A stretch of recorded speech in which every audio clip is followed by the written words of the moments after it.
ನಮಸ್ತೆ. ಸುಭಾಷ್ ಚಂದ್ರ ಬೋಸರ ಜನ್ಮ ದಿನದ ಪ್ರಯುಕ್ತ ಮಂಡ್ಯದಲ್ಲಿ ಜೀವಧಾರೆ ಟ್ರಸ್ಟ್ ಯುವಕರು ಮತ್ತು ಬೇರೆ ಬೇರೆ ಸಮಾನ ಮನಸ್ಕ ಸಂಘಟನೆಗಳೆಲ್ಲ ಸೇರಿ ಇವತ್ತು ರಕ್ತದಾನ ಶಿಬಿರವನ್ನು ಏರ್ಪಡಿಸ್ಕೊಂಡಿದೆ.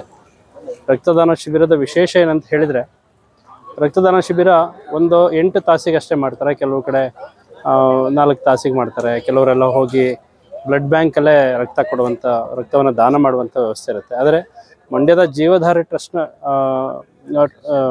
ತಂಡದ ವಿಶೇಷ ಏನಪ್ಪ ಅಂತ ಹೇಳಿದರೆ, ದಿನದ 24 ಗಂಟೆ, ಒಂದು ದಿನದಲ್ಲಿ 24 ಗಂಟೆ ಇರುತ್ತಲ್ಲ, ಆ 24 ಗಂಟೆಯೂ ಕೂಡ ರಕ್ತದಾನವನ್ನು ಮಾಡಲಿಕ್ಕೆ ವ್ಯವಸ್ಥೆ ಕಲ್ಪಿಸಿಕೊಟ್ಟಿದ್ದಾರೆ.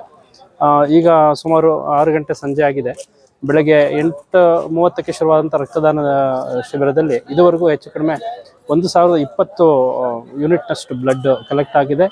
ಇನ್ನೊಂದು 500ರಿಂದ 600 ಯೂನಿಟ್ನಷ್ಟು ಬ್ಲಡ್ನ ಎಕ್ಸ್ಪೆಕ್ಟ್ ಮಾಡ್ತಾ ಇದ್ದಾರೆ. ಅಂದರೆ ಇನ್ನೂ ಒಂದು 500ರಿಂದ 600 ಜನ, ಒಟ್ಟು ಹೆಚ್ಚು ಕಡಿಮೆ 2000 ಜನ ರಕ್ತದಾನ ಮಾಡುವಂಥ ನಿರೀಕ್ಷೆ ಇದೆ. ಇದರ ವಿಶೇಷ ಏನಪ್ಪ ಅಂತಂದರೆ, ಇದು ಬಹುಶಃ ಭಾರತದಲ್ಲಿ ವಿಶೇಷವಾದಂತಹ ಪ್ರಯತ್ನ ಅಂತ ಹೇಳಲಾಗ್ತಾ ಇದೆ. ಯಾಕೆಂತ ಹೇಳಿದರೆ 24 ಗಂಟೆಯೂ ರಕ್ತದಾನ ಮಾಡಲಿಕ್ಕೆ ಅವಕಾಶ ಇರುವಂಥದ್ದು ಬ್ಲಡ್ ಬ್ಯಾಂಕ್ಗಳಲ್ಲಿ ಮಾತ್ರ. ಆದರೆ ಇವತ್ತು ಸುಭಾಷ್ ಚಂದ್ರ ಬೋಸರ ಜನ್ಮ ದಿನದ ನಿಮಿತ್ತವಾಗಿ ಜೀವಧಾರೆ ಟ್ರಸ್ಟ್ನವರು ಇಂತಹ ಒಂದು ಮಹತ್ತರವಾದಂತಹ ಅಭೂತಪೂರ್ವವಾದಂಥ ಒಂದು ಕಾರ್ಯಕ್ರಮವನ್ನು ಮಾಡ್ತಾ ಇದ್ದಾರೆ. ಇದು ನಿಜವಾಗ್ಲೂ ಅಭಿನಂದನಾರ್ಹ ಅಂತ ಹೇಳಲಿಕ್ಕೆ ಇಷ್ಟಪಡ್ತೀನಿ. ಧನ್ಯವಾದ.